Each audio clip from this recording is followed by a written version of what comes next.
what I did agree with our carnivore MD was that, okay, so my ancestral mothers and fathers, the Brunhilde and Beowulfs of thousands of years ago.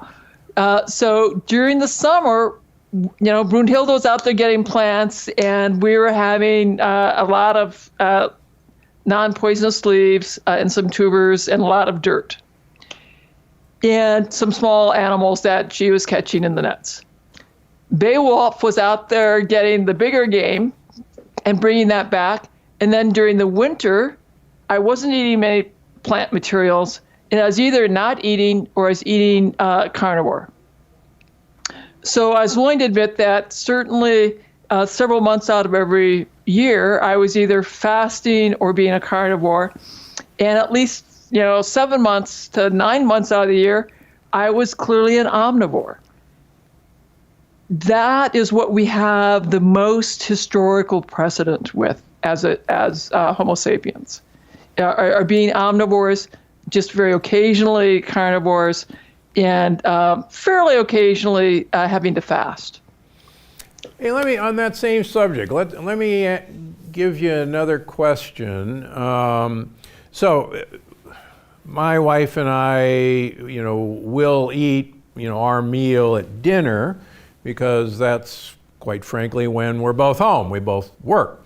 And, yeah, same here. And so what say you that really, if we were going to do this correctly, we should eat our meal at breakfast and then start our fast at that point? Well, again, let's sort of think about Beowulf and Brunhilde back there about 100,000 years ago. Beowulf was out there hunting, and so he's going to come back in the afternoon with his brothers and cousins, etc. And they'll probably be showing up around 1 o'clock. Then I'm cooking that stuff. So maybe at best I'm eating 2 or 3 o'clock. So I bet we have probably a longer history of the feast mid-afternoon, and that's when we ate. And we probably had one meal a day. I mean, the concept of 3 meals a day was a newly introduced European dictum to separate themselves from the savages. And my guess is historically we probably had 1 meal a day. When we were farmers, we became farmers 10,000 years ago, we might have had a meal before going out and doing the farm work. You've slaved all day in the fields, working your tail off, and you come back in and you have another meal in the evening. So we might have had 2 meals a day. But when we were hunting and gathering, it was 1 meal. Okay. And it was probably late afternoon, mid-afternoon at the earliest. Yeah, as I tell my patients, we didn't crawl out of our cave and say, what's for breakfast? Yeah, we had to go catch it. Yeah, and breakfast means break fast, and yeah. It's when we found it. The other thing that interests me is, as you know, our cortisol levels rise early in the morning, starting around 4 o'clock in the morning, and that actually kicks up our blood sugar. And my argument to people saying breakfast is the most important meal of the day would be that we seemingly have an evolutionary fix for the fact that we weren't going to have food early in the day because cortisol, makes us insulin resistant and it kicks up our blood sugar and we're actually off and running. So all my diabetic patients, I actually say, haven't you noticed that your blood sugar goes up early in the morning? And they go, yeah. And I said, well, believe it or not, that's on purpose. And you were designed for this. So the idea that we've got to get that meal in first thing that we wake up, it doesn't make any physiologic sense. No, I don't think there's any need for that. All right. So, like I say, you change your ideas, bless your heart. What have you learned about the microbiome that you didn't know 5 years ago?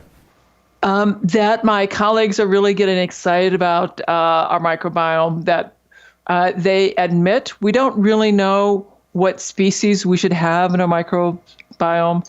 Even my microbiome scientist admits that he doesn't know what species are the right species to have.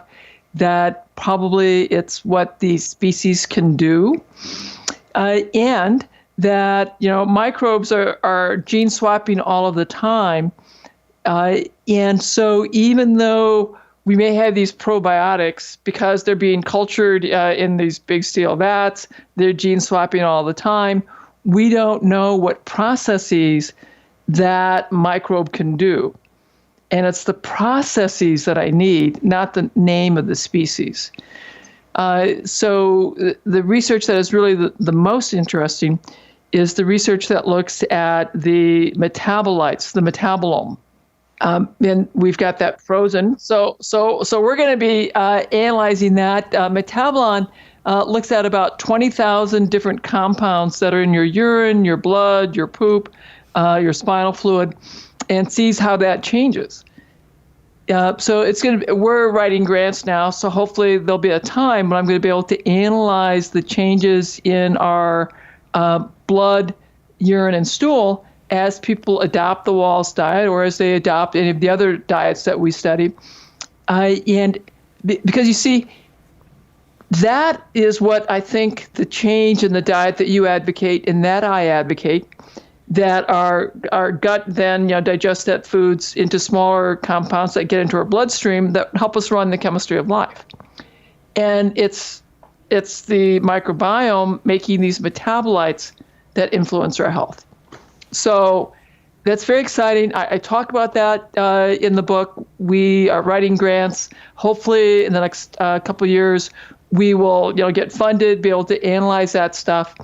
And so, hopefully in 2021 or 2022, I can begin to much more specifically address that. Fantastic. You're famous for advising people to eat 9 cups of vegetables a day. Now, Now, most people equate, because of dietary advice, fruits and vegetables as equally healthy, and because fruits taste good and vegetables don't, they tend to head for the fruits. In your new book, you aren't particularly wild about fruit, and as you know, I have told people to give fruit the boot. So what say you? So our fruit is very, very different. It's been cultivated to have a lot more starch, have a lot higher fructose content, and so that's very different than the type of fruits that would have been our ancestors would have consumed. For them, berries would have been like this huge treat, a very seasonal treat. You could have that, and it probably does not have nearly the amount of lectins because the plants want us to eat the fruit, so they aren't going to be as noxious towards it. True. The fruits that we have cultivated and created, again, have so much more fructose, so many more carbs, and frankly, so do a lot of the starchy vegetables. So what I've discovered in my clinics and our clinical trials is that people ramped up on the fruit and did not have near the amount of vegetables I wanted them to have.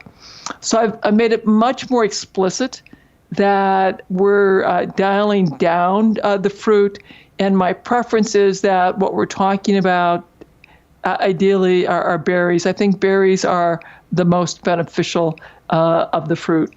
It's so much more important to get the greens, to get the sulfur, and a small amount of fruit.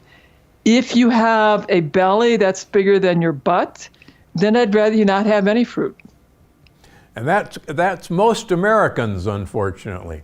Unfortunately, that is most Americans. And unfortunately, most children now, too. That's true.